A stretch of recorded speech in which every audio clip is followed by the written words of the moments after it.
In 2026, the most dangerous person in the economy is the one with a safe pile of cash sitting in a savings account. We have been conditioned to believe that saving money is the ultimate virtue, the hallmark of a disciplined life, and the only bridge to financial security. Your parents, your high school teachers, and your local bank manager all tell you the same thing. Save 10% of everything you earn, put it in a rainy day fund, and sleep well at night. They are lying to you.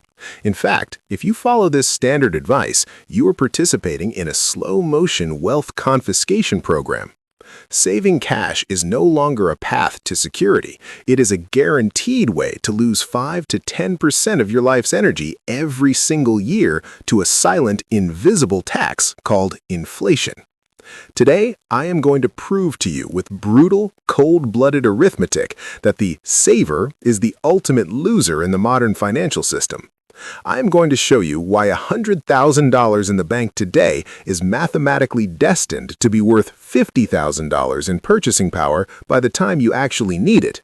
You aren't building a nest egg, you're holding a melting ice cube while the sun gets hotter. The reason you fell for this trap is rooted in a psychological phenomenon known as nominal loss aversion. Humans are biologically wired to fear seeing a number go down. If you invest in the stock market and your balance drops from 10,000 to 9,000, you feel a physical sting of pain. But if you keep 10,000 in a savings account and the price of eggs, rent, and fuel doubles, the number on your screen stays at 10,000, so your brain tells you that you are safe. The system exploits this glitch in our evolution. It markets the FDIC-insured savings account as a sanctuary, but it never mentions that while your principal is protected, your purchasing power is being liquidated. This is the money illusion. You have been validated by a society that prizes the appearance of stability over the reality of growth. The system was designed to keep you in cash because a population with liquid cash is a population that can be easily taxed through the debasement of the currency. When the government prints money to fund its deficits, they aren't creating wealth. They are stealing the value from the dollars currently sitting in your pocket. It is not your fault you feel the urge to save.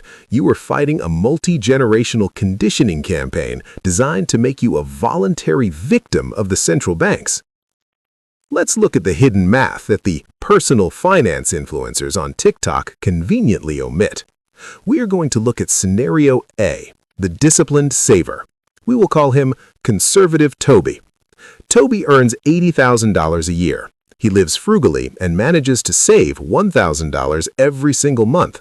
He puts this money into a high-yield savings account earning 4% interest. After 10 years, Tobi looks at his account. He has deposited $120,000, and with compounding interest, his balance is roughly $147,000. Tobi feels like a king. He thinks he is won because his balance is bigger than what he put in. But now, let's look at the real numbers, the purchasing power. In scenario A, we have to account for the real inflation rate. While the government tells you inflation is 2%, your lived reality, the cost of housing, healthcare, and high-quality food, is rising at a rate closer to 7%. In 10 years, that $147,000 Tobi saved will only buy what $74,000 buys today. Tobi didn't gain $27,000 in interest, he lost $46,000 in actual spendable wealth.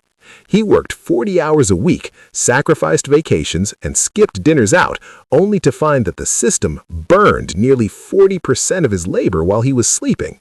He is mathematically poorer than when he started, despite the number on his screen being higher. Now, let's look at scenario B, the asset owner. We will call him Hedge Larry. Larry takes that same $1,000 a month. He understands that cash is a hot potato. He keeps only 3 months of expenses for emergencies and puts the rest into scarce assets, things the government cannot print more of. He buys a diversified mix of low-cost index funds, a small amount of physical gold, and perhaps a fractional share of productive real estate. Larry's portfolio grows at an average of 9%. After 10 years, Larry's balance is $193,000. But more importantly, because Larry owns assets and not currency, his wealth scales with inflation. When the price of goods goes up, the value of the companies Larry owns goes up. When the dollar is devalued, the price of his gold in dollars goes up. In real terms, Larry has preserved 100% of his labor and added a surplus. While Tobi was saving pieces of paper that the government can print for free, Larry was buying pieces of the machine that creates the goods those papers are supposed to buy. Larry is now twice as wealthy as Tobi, not because he worked harder, but because he refused to store his life's work in a depreciating medium. Consider the real-life case of Tobi. Tobi is 45 years old. He has been a good boy his whole life. He has $50,000 in a savings account just in case. In 2021, that $50,000 could have been a 20% down payment on a modest $250,000 home. Tobi decided to wait, thinking he should save more to avoid a large mortgage. By 2026, Tobi has saved another $20,000. He now has $70,000. He feels proud, but that same house now costs $450,000. Tobi's 20% down payment is now $90,000. Tobi is further away from owning a home today with $70,000 than he was 5 years ago with $50,000. The goalposts didn't move, the field was stretched. Tobi is a victim of the saver's paradox. By trying to be safe, he became the most vulnerable person in the room. He is chasing a horizon that moves faster than he can run. This is the reality for millions of people in 2026. They are working harder and saving more, yet they find themselves priced out of the very life they were promised. The bank took Tobi's $50,000, lent it out to a developer at a higher interest rate, and that developer used Tobi's own money to build the house that Tobi can no longer afford to buy. The system used Tobi's virtue against him. This is happening on a global scale.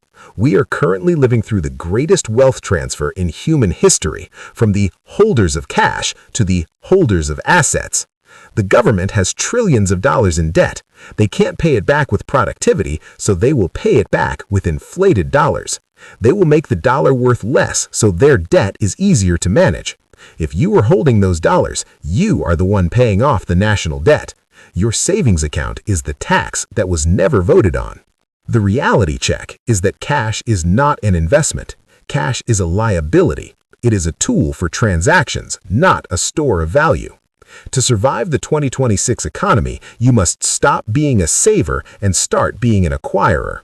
First, you must redefine what safety means. Safety is not a high balance in a bank account. Safety is the ownership of productive assets that have pricing power. If the cost of living goes up, a good company can raise its prices. A landlord can raise rent. An ounce of gold is still an ounce of gold. A dollar in a bank account has no defense mechanism. It just sits there and takes the hit. Second, implement the zero cash strategy for your surplus. Keep an emergency fund of 3 to 6 months in high-yield account. This is your insurance premium, not your wealth. Accept that this money will lose value and treat that loss as the cost of liquidity. Every single dollar beyond that emergency fund must be moved into an asset immediately. Do not wait for a dip. The dip you are waiting for is often smaller than the inflation you are suffering while you wait. Third, understand the real interest rate. If the bank gives you 4% and inflation is 7%, your real interest rate is -3%. You are paying the bank 3% a year for the privilege of letting them lend your money to someone else. Stop being a philanthropist for the banking sector. Fourth, embrace productive debt.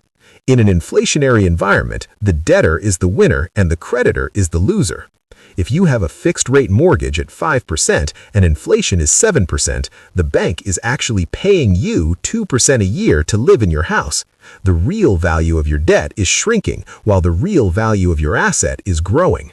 This is the only way the middle class can fight back against the debasement of the currency. Saving cash is a scam because it exploits your moral upbringing to make you a predictable source of funding for a system that doesn't care about your future. It turns your most valuable years into a donation to the state. You are being sold the peace of mind of a stable balance so you don't notice you've been robbed of your purchasing power. Your savings account is not a vault, it is a leak. If you want to be truly free, you have to be willing to live with the nominal volatility of assets. You have to be willing to see the numbers on your screen go up and down so that your real wealth can actually grow. Real security is the ability to maintain your standard of living regardless of what the central bank does with the printing press. But the cash trap is the first layer of the control mechanism. The same institutions that want you to save your cash are the ones telling you to buy a house at the peak of the market while taking on a 30-year mortgage that will cost you 3 times the house's value in interest. If you think losing 7% a year to inflation is bad, wait until you see the math on the starter home scam that is currently wiping out the last of the American dream. Stop saving pieces of paper. Start owning the world. Because in a system built on infinite printing, the only way to win is to own the things that are finite.